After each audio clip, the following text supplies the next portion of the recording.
নজর রাখবো পরবর্তী সংবাদে। কৃষি বিজ্ঞান কেন্দ্র এবং এআরডিডি দপ্তরের যৌথ উদ্যোগে আজকে একটি বিশেষ কর্মশালার আয়োজন করা হয় আরও একবার উত্তর জেলার পানিসাগর মহকুমার অন্তর্গত দক্ষিণ দেওছড়া গ্রাম পঞ্চায়েতের 6 নম্বর ওয়ার্ডের মহাদেব বাড়ি সংলগ্ন মাঠে অনুষ্ঠিত হয় জেলা কৃষি বিজ্ঞান কেন্দ্র এবং এআরডিডি দপ্তরের যৌথ উদ্যোগে এক দিবসীয় সচেতনতামূলক কর্মশালা। এই কর্মশালাতে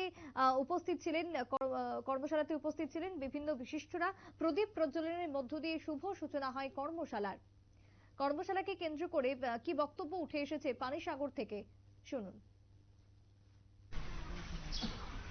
এই বিষয়ের উপর আলোচনা ওনারা রাখবেন, কারণ এই বিষয়ে ওনাদের অভিজ্ঞতা বেশি, এক্সপার্ট ওনারা। আমি আপনাদের শুধু এই কথাটুকু বলবো যে আমরা যেটাকে গৃহস্থী বলি, গ্রামাঞ্চলে আমরা যারা বসবাস করি প্রত্যেকেই কিন্তু আমরা গৃহস্থ। শুধু এটা বাড়ি আর ঘর নিয়ে আমরা, রান্নাঘর আর থাকার ঘর নিয়ে আমরা ব্যস্ত নয়। আমাদের আশেপাশে অনেক জিনিস থাকে। এই বাড়ি পরিচর্যা করতে গেলেও কিছু পশু পাখি এই সমস্ত জিনিস পালন করা আমাদের একান্ত প্রয়োজন। এরাও কিন্তু আমাদের বাড়ির সৌন্দর্য রক্ষার ক্ষেত্রে সাহায্য করে। যে বাড়িতে জায়গা আছে গরু ছাগল নেই, দেখবেন এই বাড়িতে লত ঘাস এগুলি দিয়ে ভর্তি হয়ে যায়। এইগুলি পরিষ্কার করার জন্য সবসময় চেষ্টা করতে হবে। তো গরু ছাগল যদি আমার বাড়িতে থাকে তো তারা খাইয়া অনেকটাই এই জায়গাগুলা আমার কাজেও সহায়তা করে। পাশাপাশি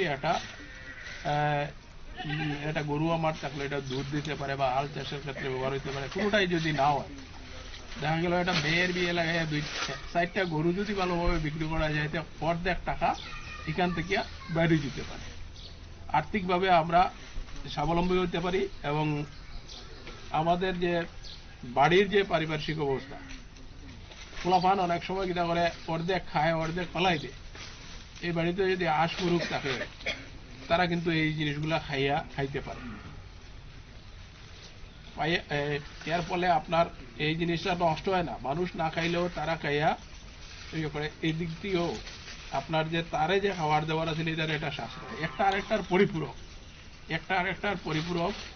আপনি এই গরু থাকলে পরে সবজি লাগাইতেন, এখান থেকে দেবেন সারেরও আপনার মিটাইতে পারে গরুর দিয়ে। সুতরাং এই যে